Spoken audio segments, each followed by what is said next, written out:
Hello everyone, welcome back to my channel. और आज जो स्टोरी मैं आप लोगों के साथ शेयर करूंगी उसका टाइटल है द होली पंचायत या फिर पंच परमेश्वर, जिसको प्रेमचंद ने लिखा था और इसको 1936 में पब्लिश किया गया था। और इसमें विलेज कोर्ट और जजमेंट के बारे में बताया गया है। पंच परमेश्वर टाइटल इसीलिए इसको दिया गया था क्योंकि यहाँ पे जो पंच होते हैं पंचायत में, उनको परमेश्वर यानी भगवान से कंपेयर किया गया है। जैसे कि भगवान हमेशा सच्चाई का साथ देते हैं, तो वैसे ही गांव में जब भी कोई केस होता है तो लोग हमेशा पंचायत के पास ही आते हैं इस उम्मीद में कि उनके साथ जस्टिस होगा। तो पंचायत में भी यही होता है कि सच्चाई का साथ ही दिया जाता है। अब हम आते हैं कैरेक्टर्स पे। अगर मैं कैरेक्टर्स की बात करूँ तो ये स्टोरी दो बेस्ट फ्रेंड्स को लेके है। एक का नाम है जुम्मन शेख, दूसरे का नाम है अलगू चौधरी। ये बहुत पुराने और बहुत करीबी दोस्त होते हैं। जुम्मन की बीवी होती है जिसका नाम होता है करीमन, और जुम्मन की एक मासी होती है, एक बूढ़ी मासी होती है। और इसमें समझू साहू नाम के एक व्यक्ति होता है। तो वो आगे स्टोरी में मैं आपको समझाती हूँ क्या क्या होता है इस स्टोरी में। तो let's start with the story. Jumman Shaikh और अलगू चौधरी बहुत ही पुराने दोस्त थे और उनको एक दूसरे पे बहुत ज़्यादा ट्रस्ट था। ऐसा भी हुआ करता था कि जैसे कभी जुम्मन अगर अपने घर के बाहर गया हो तो वो अपना घर बिल्कुल आंख बंद करके अलगू के भरोसे छोड़ के जाता था। वैसे ही अलगू को भी जुम्मन पे उतना ही भरोसा था। जब वो कभी बाहर जाता था तो फिर वो जुम्मन के हवाले अपना घर छोड़ के जाता था। और इनकी दोस्ती बहुत ही पुरानी थी, बहुत मतलब करीब दोस्त थे ये।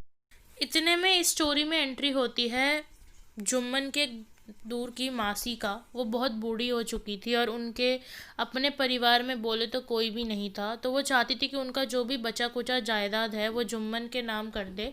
बदले में उन्होंने इतना ही डिमांड रखा था कि मैं बस चाहती हूँ कि तुम दोनों मतलब जुम्मन और उसकी बीवी करीमन मिलके उनका ख्याल रखे, उनके ज़िंदगी के आखिरी कुछ वक्त जो बचे हैं उतने का। तो जब तक वो जायदाद के पेपर में मोहर नहीं लगी थी तब तक जुम्मन और उनकी बीवी करीमन ने इनकी मासी का बहुत ही ज़्यादा अच्छे से ख्याल रखा। जैसे ही जायदाद जुम्मन के नाम हो गया तो उनका बिहेवियर पूरी तरह चेंज हो गया। तो जब वो मतलब कुछ भी बोलती थी करीमन को, वो मासी, तो रोटी के लिए बोलती थी या कुछ भी बोलती थी खाना पानी के लिए, तो करीमन उन पे बहुत चिल्लाती थी। तो वो उन्होंने बहुत महीनों तक ये सब कुछ सहा। बाद में उन्होंने सोचा कि अब जुम्मन से बात करनी चाहिए। तो वो जुम्मन के पास गई बोलने कि बेटा ऐसे मैं नहीं रह पाऊँगी, तुम एक काम करो, या तो मेरे को महीने का कुछ पैसा दे दिया करो, मैं उस पैसे में अपना खाना पानी मैं अपना खुद का देख लूँगी, तुम्हें देने की ज़रूरत है, तुम बस मेरे को महीने के कुछ पैसे दे दिया करो। तो जुम्मन तो गुस्से में आ गया, उसने बिल्कुल मना कर दिया कि मैं कोई पैसे वैसे नहीं दे रहा, रहना है तो रहो वरना जाओ, जो मर्जी करना है करो। तो इतने में वो जो मासी है जुम्मन की वो बहुत गुस्से में आ गई। उन्होंने कहा एक तो मेरी उम्र हो चुकी है और तुमने मेरे साथ ऐसा किया, मैं तुम्हें पंचायत तक लेकर जाऊंगी। उन्होंने धमकी दी जुम्मन को कि वो उन्हें पंचायत तक लेकर जाएगी। तो जुम्मन कहता हाँ ठीक है फिर पंचायत करवा लो।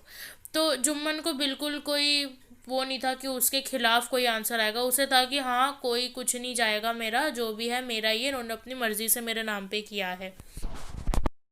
इतने में एक दिन क्या होता है कि बूढ़ी मासी जुम्मन को लेके पंचायत के पास पहुंचती है और वो अपना सारा कहानी सुनाती है कि 2 साल पहले जब उन्होंने जायदाद जुम्मन के नाम लिखने की बात कही थी तब उन्होंने इतना डिमांड रखा था कि जुम्मन उन्हें खाना पानी और पहनने के लिए कपड़े देगा। तो पहले पहले तो जुम्मन और उसकी बीवी ने उनका बहुत ख्याल रखा, पर जैसे ही जायदाद जुम्मन के नाम हुई उन्होंने अपना पूरा बिहेवियर चेंज कर दिया और उनको ना भरपेट रोटी देते थे खाने के लिए, ना पहनने के लिए कपड़ा देते थे। तो अब जब उन्होंने ये बोला है जुम्मन से कि उनको महीने के कुछ पैसे दे दिया करे, तो जुम्मन ने उसके लिए भी मना कर दिया।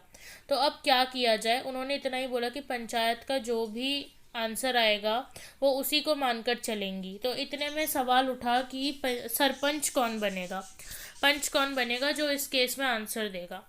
तो बूढ़ी मासी ने इतना ही बोला कि पंचायत में कोई किसी का रिश्तेदार नहीं होता, कोई किसी की फैमिली नहीं होती, कोई किसी का दोस्त नहीं होता, इसीलिए मैं चाहती हूँ कि अलगू चौधरी इस पंचायत का पंच बने।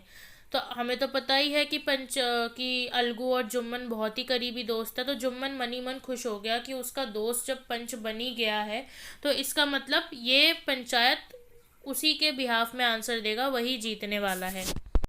जैसे ही अलगू चौधरी पंच बना तो उसने पहले ही ये चीज़ क्लियर कर दी कि अभी जो दोनों सामने खड़े हैं वो मेरे लिए एक समान है, जो सच होगा मैं उसी के लिए आंसर दूंगा।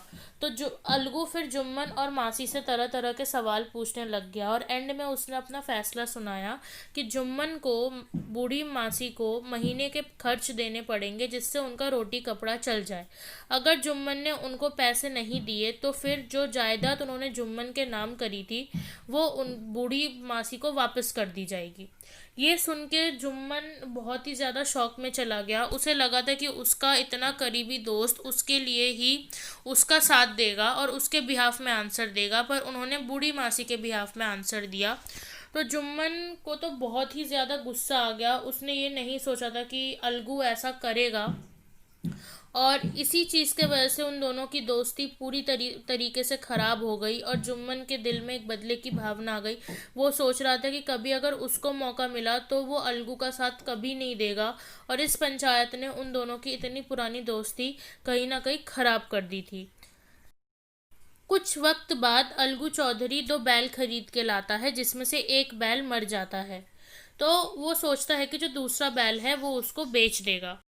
अलगू चौधरी अपना दूसरा बैल गांव के ही एक आदमी जिसका नाम था समझू साहू उसको बेच देता है। समझू साहू बदले में कहता है कि 1 महीने के अंदर वो बैल का जो दाम है वो उसको दे देगा। जैसे ही समझू साहू को बैल मिलता है वो उससे कड़ी मेहनत करवाता है, उसके पीठ पे माल लाद के उसको यहाँ वहाँ लेकर जाता है और उस बैल को ढंग से खाना भी नहीं देता, ना चारा देता है ना पानी देता है। एक दिन क्या होता है कि समझू साहू उस बैल पे इतना ज़्यादा बोझ लाद देता है कि वो बैल ज़मीन पे जा गिरता है और वो वहीं पे मर जाता है। एक तो उसको ना चारा पानी देता था और उससे इतनी कड़ी मेहनत करवाता था कि वो उस बोझ को सहन ही नहीं कर पाया और वो मर गया। उसके बाद भी कई महीनों तक अलगू चौधरी समझू साहू से उस बैल के पैसे मांगता रहा कि पैसे दे दो, पैसे दे दो। बट समझू साहू हमेशा कोई ना कोई बहाना बना देता था और वो पैसे नहीं देता था। जब इस चीज़ का कोई हल नहीं निकला तो अलगू ने डिसाइड किया कि वो पंचायत करेगा। तो एक दिन अलगू और समझू साहू दोनों पंचायत के पास पहुंचते हैं और अपनी अपनी बात रखते हैं। गांव का एक आदमी अलगू चौधरी से पूछता है, बताओ अलगू तुम किसको अपना पंच मानते हो। तो अलगू अपना ये निर्णय पूरी तरीके से समझू साहू पर छोड़ देता है कि समझू को बोलने दिया जाए कि वो किसको पंच बनाना चाहता है। तो समझू बोलता है कि मैं जुम्मन शेख को पंच बनाऊंगा।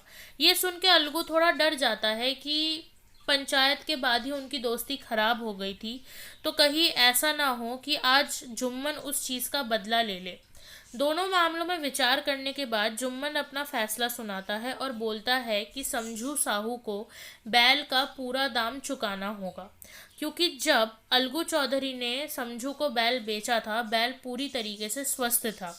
समझू साहू ने उस बैल का इतना यूज़ किया, उस पर इतना बोझ लादा, उसको वक्त से चारा पानी नहीं दिया, इसीलिए वो बैल मरा। तो इसमें अलगू की कोई भी गलती नहीं है, समझू को पूरा दाम देना पड़ेगा अलगू को।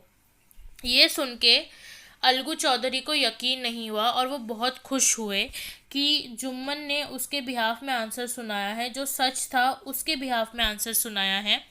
पंचायत खत्म होने के बाद अलगू और जुम्मन एक दूसरे को गले लगा लेते हैं और जुम्मन बोलता है कि तुमने मेरे वक्त पे जो किया था वो सही किया था, और ये सच बात है कि पंचायत के पंच की कुर्सी पर बैठकर ना कोई किसी का दोस्त होता है ना ही कोई किसी का परिवार। अगर कोई आंसर निकलता है तो वो हमेशा सच्चाई के लिए निकलता है, क्योंकि पंच भगवान के रूप में होते हैं। पंच को परमेश्वर इसीलिए माना जाता है क्योंकि सच्चाई का साथ ही देना होता है। ये सुनकर दोनों ही दोस्त बहुत इमोशनल हो गए और उनका जो दोस्ती खराब हुआ था वो सारे मन मुटाव बिल्कुल पूरी तरीके से उनके मन से धुल गए और उनकी दोस्ती फिर से उतनी ही स्ट्रांग हो गई जैसी कि पहले थी। यहीं पे हमारा ये स्टोरी एंड होता है। अगर मैं थीम्स की बात करूँ तो इसका मेजर थीम है जस्टिस, कि हमेशा अपने फ़ायदे को साइड में रख के लोगों के साथ जस्टिस करना चाहिए, सच्चाई का साथ देना चाहिए। दूसरा है फ्रेंडशिप। इसमें दो दोस्तों की कहानी बताई गई है। अलगू चौधरी और जुम्मन शेख कितने अच्छे दोस्त थे। माना उनकी दोस्ती में थोड़ी दरार आ गई थी, बट वक्त के साथ वो भी सही हो गया। थर्ड इज़ रिस्पॉन्सिबिलिटी, क्योंकि जो पंच बनता है उसके ऊपर एक रिस्पॉन्सिबिलिटी आती है कि वो हमेशा सच्चाई का साथ दे। लोग पंचायत के पास तभी आते हैं जब उनको कोई प्रॉब्लम होती है, तो उनके साथ जस्टिस करना और सच्चाई का साथ देना एक रिस्पॉन्सिबल पर्सन का काम है। आई होप आपको ये स्टोरी समझ आ गई हो, तो प्लीज़ मेरी वीडियो को लाइक करना, कमेंट करना और मेरे चैनल को प्लीज़ सब्सक्राइब कर देना। Thank you so much.